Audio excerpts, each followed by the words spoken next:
अस्सलाम वालेकुम दोस्तों, कैसे हैं? उम्मीद करता हूँ कि आप ठीक-ठाक होंगे। आज का जो हमारा टॉपिक है मैथमेटिक के हिसाब से, हम आज एक न्यू बुक स्टार्ट करने जा रहे हैं जिसका नाम है ग्राफ थ्योरी। ग्राफ थ्योरी के बारे में जो हम पढ़ेंगे, हम इस में ग्राफ थ्योरी के पहले लेक्चर में ग्राफ थ्योरी की डेफिनेशंस को पढ़ेंगे, जो बेसिक डेफिनेशन है। तो पहला लेक्चर इसका लेंथी हो जाएगा, तो आपने इसको गौर से सुनना है। ये इसकी तमाम बेसिक कॉन्सेप्ट हैं जो ग्राफ थ्योरी के लिए इस्तेमाल होंगे, तो आप पहला लेक्चर को गौर से सुनिएगा। सबसे पहले हम ग्राफ थ्योरी में ग्राफ की डेफिनेशन कहते हैं कि ग्राफ होता क्या है। तो वो कहता है कि a graph is defined as an order pair of a set of vertex and set of edges.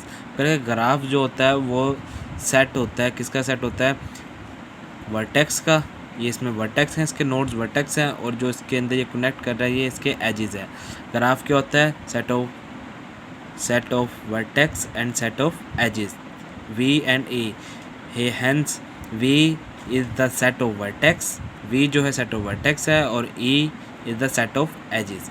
इसकी एग्जांपल देख लेते हैं। एग्जांपल हमारे पास है कि हमारे पास ABC कोई वर्टेक्स है, और उसके जो एजेस हैं A to B है, B to C है, A to C है, मतलब A से B एक एज है, B से C एक एज है, और A से C एक एज है। अब A B C तीन नोड बना लिए हैं। पहला उसका क्या है? A to B एक एज बना दिया है, B to C एक एज बना दिया, और A to C एक एज बना दिया।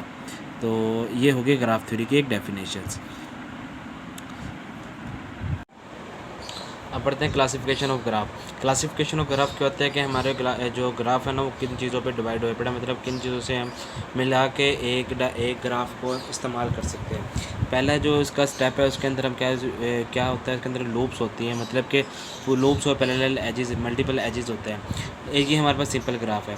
अगर हम इसके ऊपर कोई लूप लगा दें या फिर कोई सेम टू सेम एक ऐसा ही एज लगा दें, तो वो हमारे पास क्या हो जाएगा? मल्टी एजेस होगा। अगर हम इसके ऊपर कोई लूप लगा दें, ये जैसे ए के ऊपर हमने कोई लूप लगा दी, मतलब कि कोई हमने डायग्राम बनाई है, वो ए से बी जा रही है, बी से सी जा रही है, और सी से ए पे आके दोबारा सी से ए दोबारा वो अपना एक चक्कर पूरा करेगी, तो उसको कहेंगे लूप कहेंगे।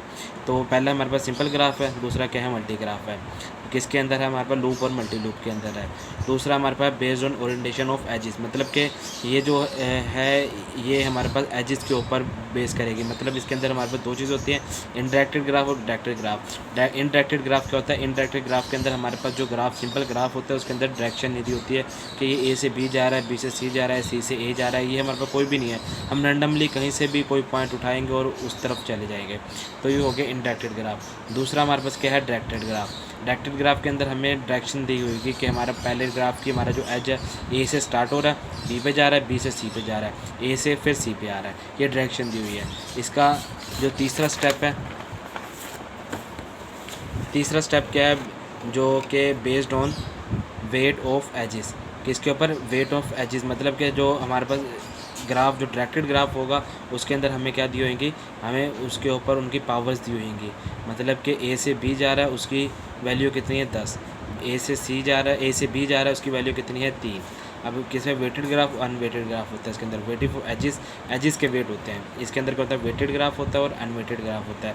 उसके अंदर अनवेटेड मल्टी ग्राफ भी होता है। अनवेटेड मल्टी ग्राफ क्या होता है? अनवेटेड मल्टी ग्राफ क्या होता है? उसके अंदर हम बताते हैं कि हमारे पास एक ग्राफ है, उसके ऊपर डायरेक्शन है, और लेकिन उसके ऊपर कोई भी हम वेट, मतलब उसकी कोई वैल्यू नहीं देंगे एजिस को, होता है अनवेटेड ग्राफ। अब आ जाते हैं adjacent of vertex. Adjacent of vertex क्या होता है? हमने बताना एडजेसेंट ऑफ वर्टेक्स क्या होता है। इसके अंदर दो वर्टेक्स होते हैं, are said to be adjacent if there is an edge. वो कह रहा है कि दो वर्टेक्स होते हैं, ये दो वर्टेक्स हो गए हैं और इनके दरमियान में कोई एज हो, तो वो क्या कहता है? एडजेसेंट वर्टेक्स कहता है। एडजेसेंट का मतलब क्या होता है कि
लूप्स की जो डिग्री होती है वो कितनी होती है, 2 होती है। मतलब यहाँ से यहाँ 1, यहाँ से यहाँ 2, यहाँ से यहाँ 3, मतलब इन सब एजेस की 1-1 डिग्री है। जो लूप है अगर वो यहाँ से यहाँ आया 1, यहाँ से यहाँ आया 2, इसकी डिग्री कितनी होगी, 2। लो उसके बाद आ गया पैरेलल एजेस। पैरेलल एजेस क्या होते हैं कि अगर हमारे पास दो एजों, if two edges have same end point then the edge are parallel edge, दो एज हों और उनका जो स्टार्टिंग या एंडिंग पॉइंट हो दोनों का सेम हो। ये देखो ये हमारे पास एक वर्टेक्स है, ये 2 वर्टेक्स है। यहाँ हमारे पास 2 एजेस हैं, दोनों एजेस एक ही पॉइंट से शुरू हो रहे हैं और एक ही पॉइंट पे एंड हो रहे हैं। फ़र्ज़ करें ये यहाँ कोई और एक और वर्टेक्स होता है लेकिन उनका कॉमन पॉइंट एक ही कोई वर्टेक्स होता है, तो उसे क्या कहते हैं, पैरेलल एजेस। 2 पैरेलल एजेस होते हैं। आइसोलेटेड वर्टेक्स क्या होता है, आइसोलेटेड वर्टेक्स होता है a vertex having no edge incident on it is an isolated vertex. एक वर्टेक्स जिसके ऊपर कोई भी एज इंसिडेंट, मतलब कोई भी एज उसके ऊपर ना आ रहा हो, उसे क्या कहते हैं, आइसोलेटेड वर्टेक्स कहते हैं। आइसोलेटेड वर्टेक्स ये देखें V1 से V2 पे एज कनेक्ट हो रहा है लेकिन V3 पे ना V1 कनेक्ट हो रहा है ना V2 कनेक्ट हो रहा है, तो V3 हमारे पास क्या है, आइसोलेटेड वर्टेक्स है। इसके बाद हमारे पास था सूडोग्राफ। सूडोग्राफ क्या कहता है, a graph in which loops and parallel edges are allowed is called pseudograph. Pseudograph क्या कहता है, जिसके अंदर हमारे पास पैरेलल एजेस और लूप अलाउ होते हैं, उसको कहते हैं सूडोग्राफ कहते हैं। सूडोग्राफ का मतलब क्या है, ये हमारे पास कोई डायग्राम है, सिंपल ये डायग्राम है, ऐसी कोई डायग्राम है V1 से V2। अब हमने इसके ऊपर एक लूप लगा दिया है और एक लूप लगाने के बाद हमने यहाँ इसके साथ कोई अगर हम पैरेलल एजेस लगा दें तो वो क्या बन जाएगा, हमारे पास सूडोग्राफ होता है। इसके अंदर हमारे पास लूप्स और मल्टी लूप्स अलाउ होती है। ठीक है, सूडोग्राफ की आप लोगों को समझ आ गई कि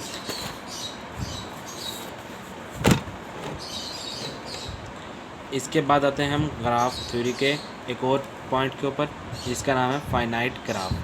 फाइनाइट ग्राफ क्या कहता है, a graph G in which both V and E are finite is called finite graph. मतलब कि हमें वेक्टर्स की और एजेस की जो तजाद है वो मालूम होगी तो हम क्या कहेंगे, उसको फाइनाइट ग्राफ कहेंगे। फाइनाइट ग्राफ कैसे कहें, इसमें देखें V1 V2 V3 3 वर्टेक्स हैं, E1 E2 E3 हमारे पास क्या है, 3 एजेस हैं। ये फाइनाइट हम इसको गिन सकते हैं, तो ये हमारे पास फाइनाइट ग्राफ हो जाएगी। उसके बाद क्या होता है, मिक्स ग्राफ। मिक्स ग्राफ क्या होता है, जिसके अंदर हमारे पास जो एजेस होते हैं वो डायरेक्टेड भी होते हैं और अनडायरेक्टेड भी होते हैं, उनको हम क्या कहते हैं, मिक्स ग्राफ कहते हैं। If some edges are directed and some are undirected in a graph then the graph is called mixed graph. ये कोई ग्राफ है, इसके अंदर कोई एजेस है जिनको हमने कोई नाम वैल्यू दी है, जैसे इसको हमने E1 दे रखा है, इसको E2 दे रखा है, इसको E3, इसको E4। इसके पास डायरेक्शन है, इसके पास डायरेक्शन है, इसके पास डायरेक्शन नहीं है, इसके पास डायरेक्शन है, इसके पास डायरेक्शन नहीं है, तो इसको हम कहेंगे mix graph. A graph are directed and some are indirected in a graph then the graph is called mixed graph. फिर उसके बाद है underlining undirected graph.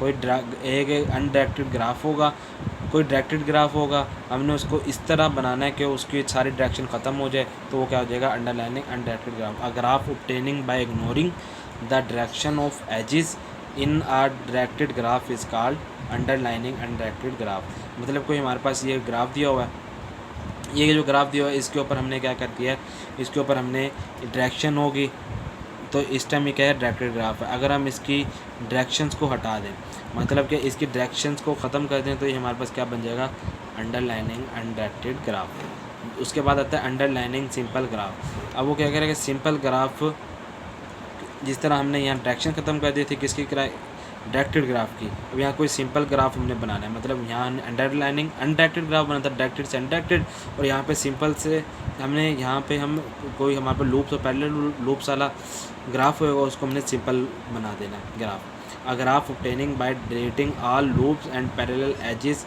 Of a graph is called underlining simple graph. मतलब कि हमने loops को और parallel edges को हटा दिया एक ग्राफ में से, वो हमारे पास क्या बन जाएगा, अंडरलाइनिंग पैरेलल ग्राफ।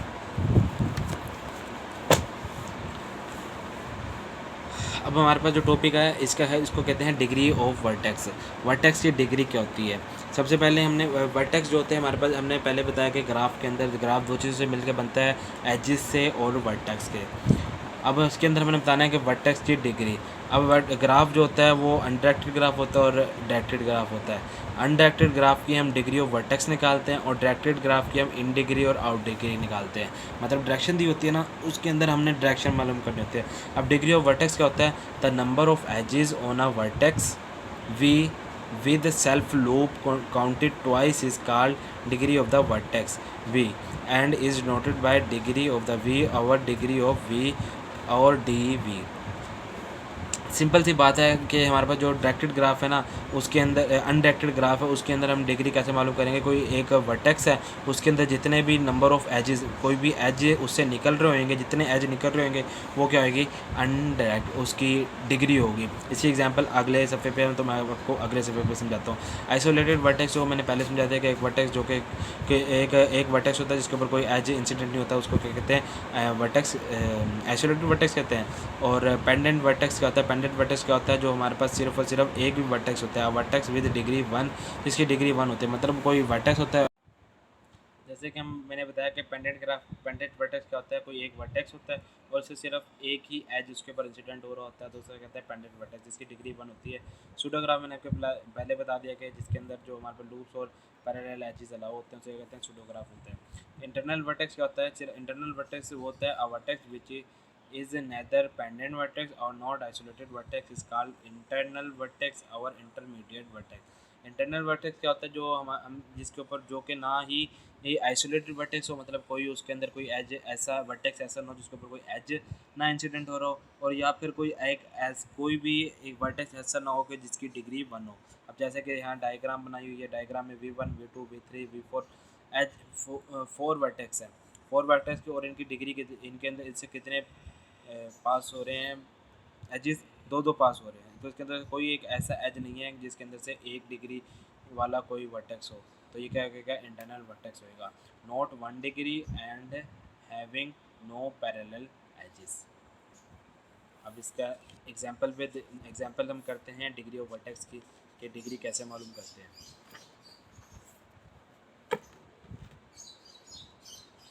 अब ये कह रहा है कि find the degree of all the vertex. वो कह रहा है कि सब वर्टेक्स की डिग्री मालूम करें। हमारे पास वर्टेक्स कौन से हैं? V1 V2 V3 V4 V5 V6 और V7। वो कह रहा है कि फाइंड करें इन सब की डिग्री। अब डिग्री मैंने आपको पहले बताया कि जितने भी एक वर्टेक्स से जितने भी एजेस निकल रहे होंगे उसे हम क्या कहेंगे? उसकी डिग्री कहेंगे। जैसे V1 में से कितने एज निकल रहे हैं? 1 2 3, तो इसे V1 की डिग्री कितनी होगी? 3। V2 पे आ जाएंगे 1 दो एजेस निकल रहे हैं, लेकिन यहाँ पे क्या है? लूप है। लूप का पहले बताया कि जो लूप होगी उसके कितने, उसको काउंट करेंगे 2 डिग्री उसकी काउंट करेंगे। मतलब लूप की कितनी होगी? 2, ये एक, तीसरा ये, चौथा ये। V2 की कितनी? 4 डिग्री क्या हो जाएगी? 4। V3 की कितनी हो जाएगी? 1 2 3। V3 की डिग्री कितनी होगी? 3 होगी। V4 की डिग्री देखें, 1 2 3, 3 एज नहीं कर रहे तो V4 की डिग्री 3 हो जाएगी। V5 की डिग्री देखते हैं, V5 से एक ही एज नहीं कर रहा है तो इसकी डिग्री कितनी हो जाएगी? V5 की 1। V6 के ऊपर कोई भी एज नहीं आ रहा है तो ये क्या हो जाएगा? आइसोलेटेड वर्टेक्स हो जाएगा, तो इसकी डिग्री कितनी हो जाएगी? 0। और इसी तरह हमारा V7 है, V7 पे भी कोई एज नहीं आ रहा तो ये भी आइसोलेटेड वर्टेक्स है, तो इसकी भी डिग्री क्या हो जाएगी? 0। अब इसी तरह देखें, V1 की मैंने आपको बताया V1 की कितनी है? 3। V4 की कितनी है? V2 की कितनी है? 4। V3 की कितनी है? 3। V4 की कितनी है? 3। V5 की कितनी है? 1। उसको हम पेंडेंट वर्टेक्स भी कहते हैं क्योंकि एक डिग्री है इसकी। और V6 और V7 की आइसोलेटेड वर्टेक्स है क्योंकि इन पर कोई भी एज नहीं आ रहा, तो ये क्या हो जाएगी? ये हमारे पास 0 वर्टेक्स हो जाएगी। इसके बाद आ जाते हैं हम किसी, अगर कोई हमें ग्राफ दे रखा है, हमें कोई इक्वेशन दे रखी है, हमने उसका ग्राफ बनाना है और उसकी डिग्री मालूम करनी है। अब यहाँ पे हमें दिया हुआ एक ग्राफ बनाना है जिस तरह ए बी ए सी, ये इसके एज हैं। A to A to B A to C, ये इसके एज है। अब यहाँ पे वर्टेक्स हमने इससे ही मालूम करना है। ये देखें, ए वर्टेक्स 1 है, बी 2 है और सी हमारे पास क्या है? 3 है। 3 वर्टेक्स हैं और उसके अंदर क्या हमने ए टू ए एक ग्राफ बनाना है। ये तो हमें पता चल गया हमारे पास लूप है, ए टू ए सिर्फ लूप के जरिए आ सकते हैं। A2B एक ग्राफ बनाना है और A2C एक ग्राफ बनाना है। अब हमने 3 वर्टेक्स ले लिए A B C। पहले हमारे पास क्या है A2A के लिए हम क्या कर लेंगे, एक लूप बना लेंगे, A2A आ जाएगा। फिर A2B एक कनेक्ट कर देंगे और A2C एक कनेक्ट कर देंगे, A2B और A2C। ये हमारे पास ग्राफ बन गया। अब हमने इसकी डिग्री बतानी है। A2A की डिग्री तो मैंने आपको पहले बताया कि अगर लूप लगी हो तो उसकी डिग्री कितनी हो जाएगी, 2, और एक ये याद नहीं करा, 4 डिग्री हो जाएगी। B की 1 और C की 1 हो जाएगी डिग्री। ठीक है। A2B and B2A are edges, A2A is self loop. अब इसकी हमने डिग्री बतानी है। अगर डिग्री बतानी है तो हमने A की डिग्री कितनी हो जाएगी, A की डिग्री हो जाएगी हमारे पास 1 2 2 लूप की 4। A2B की डिग्री कितनी हो जाएगी, एक एज नहीं कर रहा है। C की डिग्री कितनी हो जाएगी, एक एज नहीं कर रहा है। तो इन दोनों को हम क्या कह देंगे, ये हमारे पास पेंडेंट वर्टेक्स भी कहते हैं और ये लूप है हमारे पास। ठीक है। अब इसकी एक और एग्जांपल करते हैं। दूसरी जो एग्जांपल है हम वो क्या करेंगे, डिग्री मालूम करेंगे डायरेक्टेड ग्राफ की। डायरेक्टेड ग्राफ की हमारे पास जो मैंने आपको पहले बताया था कि डिग्री मालूम करने के लिए हमारे पास इसमें डायरेक्शन दी होगी। तो जिस तरफ जोन सी डायरेक्शन अगर इनवर्ड हो रही होगी आपकी डायरेक्शन, मतलब कि आपके पास कोई भी एटम, आपके पास आप फर्ज करो आपके पास 100 रुपये हैं। अगर आपको कोई अगर 2 रुपये देगा, मतलब कि आपको ऐड हो रहा है वो, अगर ऐड हो रहा है तो मतलब क्या आपका पॉजिटिव आ रहा है वो काम। जब पॉजिटिव काम आ रहा है तो हम उसको सिंपली हम क्या कह देंगे, उसके अंदर +1 ऐड कर देंगे। अगर आपके पास से कोई चीज़ 100 रुपये में से आपको कोई, आपने किसी को दे दिए पैसे, 100 में से 10 रुपये आपने दे देंगे, 90 रुपये रह जाएंगे। मतलब कि आपकी जेब से निकले तो आपकी जेब से निकल गए हैं तो मतलब नेगेटिव काम हुआ ये। आपकी जेब से आपके पैसे कम हो गए तो हम -1 लगा देंगे। ये +1 और -1 हम आगे जाके इस्तेमाल करेंगे। सिंपल अभी हमने यहाँ पे क्या बताना है, ये हमने यहाँ पे डिग्री बतानी है। In degree of a vertex, in degree क्या होती है, the in degree of a vertex v in a directed graph is the number of edges which are coming into the vertex. जो इसके अंदर आ रहे होते हैं, जो एक वर्टेक्स के अंदर आ रहे होते हैं, इसको इन डिग्री कहते हैं। इसी के उलट चलते हैं, जो एक वर्टेक्स से बाहर निकल रहे होते हैं उनको कहते हैं आउट डिग्री। अब फॉर एग्जांपल हमारे पास, और इसको हम शो करते हैं इन डिग्री और इसको शो करते हैं आउट डिग्री। आज जेब से निकले पॉजिटिव, जेब में है negative. V1 is in degree. अब V1 की डिग्री बतानी है। V1 से एक एज गया, एक लूप का एज गया। एक लूप एज कैसे होता है, एक यहाँ से जाता है और एक यूँ, मतलब कि एक आ रहा है और एक जा रहा है। अब V1 की डिग्री हमने डायरेक्टेड ग्राफ में बतानी है। इसके इन डिग्री कितने हैं, एक तो ये लूप का इन डिग्री हो गया और एक ये V1 से V1 की तरफ आ रहा है, V1 की तरफ आ रहा है, तो ये इसकी इन डिग्री कितनी होगी 1। और यहाँ से एक और एक 2, इन डिग्री 2। और V1 की आउट डिग्री कितने है, एक ये एच जा रहा और एक ये एच जा रहा, तो इन आउट डिग्री कितनी होगी है, 2 आउट डिग्री हो गया। अब V2 के ऊपर जाए, V2 के ऊपर हमारे पास एक एच जा रहा है, 2 एच जा रहा है और ये इन हो रहा है। आउट इन डिग्री कितनी होगी है 1, आउट डिग्री कितनी होगी है 2। V4 पे आते हैं, इन डिग्री कितनी होगी, 2 इन आ रहे हैं, तो इसकी इन डिग्री कितनी होगी 2, एक बाहर जा रहा है तो आउट डिग्री 1 हो गई है। अब इसी ये मैंने आपको आउट डिग्री भी इसी में समझा दी है कि the number of the out degree of a vertex V in directed graph G is the number of edges which are going out from the vertex V and denoted by out of degree. ये इन 3 symbol से इसको denote करते हैं। Simple आप out degree याद रख लें तो आपके लिए बेहतर होगा। अब वो उसने हमें एक एग्जांपल से करते हैं। उसने हमें एक एग्जांपल दी हुई है कि हमने इस एग्जांपल की हमने इन डिग्री निकालनी है, आउट डिग्री निकालनी है। अब इन डिग्री और फिर हम एंड में इसको क्या कर देंगे, टोटल कर देंगे, मतलब कि कितने टोटल है। अब हमें डायरेक्टेड ग्राफ है, अब सबसे पहले हमें देखना डायरेक्टेड ग्राफ है। अगर डायरेक्टेड ग्राफ ना हो तो हमने उसकी सिर्फ सिंपल डिग्री बतानी है कि कितने नंबर ऑफ एजेस इसके अंदर इन हो रहे हैं, कितने आउट हो रहे हैं। अब सबसे पहले हमने क्या बता देना है, ये हमारे पास है एक ग्राफ है, ये डायरेक्टेड ग्राफ है और इसकी हमने इन डिग्री और आउट डिग्री बतानी है। अब ए पे आए, ए की मैंने आपको कहा था अगर लूप लगी हो तो लूप के अंदर 2 डिग्री होती है टोटल। एक डिग्री जो होती है वो इन की होती है और 1 डिग्री आउट की होती है। अब इसके अंदर कितने इन हो रहे हैं, 1 2 2 इन हो रहे हैं और एक लूप का 3 इन हो रहे हैं। एक के अंदर कितने इन हो रहे हैं, 3। इन डिग्री कितनी होगी 3। आउट डिग्री कितनी है, लूप यहाँ पर कोई आउट नहीं हो रहा है, यहाँ पे कोई आउट नहीं हो रहा है, तो यहाँ पे लूप की एक इन होती है और एक आउट होती है। आउट की कितनी हो जाएगी 1। 3 और 1 4 टोटल डिग्री। अब बी के ऊपर आते हैं, बी से कितने 1 और 2 2 आउट हो रहे हैं, 2 आउट हो रहे हैं और 1 क्या हो रहा है इन हो रहा है, 1 इन हो रहा है, तो हम इन डिग्री में 1 और आउट डिग्री में 2 लिख देंगे। अब सी के ऊपर आते हैं, सी के ऊपर कितने इन डिग्री हो रहे हैं हम ये बताएंगे। सी के अंदर 1 2 2 इन डिग्री हो रहे हैं, 1 2 सी के अंदर 2 हो गया और आउट डिग्री कितने हो रहा है ये सिर्फ ये 1 पॉइंट हो रहा है आउट डिग्री, तो इसकी टोटल डिग्री कितनी हो जाएगी 2 और 1 3 हो जाएगी। अब डी के ऊपर आते हैं, डी के ऊपर डी के अंदर कितने आउट इन हो रहे हैं, डी के अंदर सिर्फ एक ये वाला इन हो रहा है, तो इन डिग्री 1 हो जाएगी, आउट डिग्री 1 2 और 3 आउट डिग्री, टोटल कितने हो गए 7। अब इनको जमा कर दोगे 4 4 8 8 और 3 11 11 और 3 14, टोटल कितने एजेस हैं यहाँ पे डिग्री कितनी है एजेस की 14 है।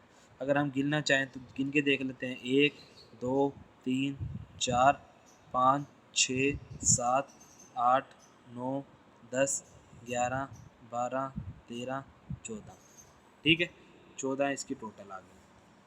अब आगे हम आगे हम थ्योरम्स पढ़ेंगे, ये भी हमने सिर्फ इसका बेसिक पढ़ा है,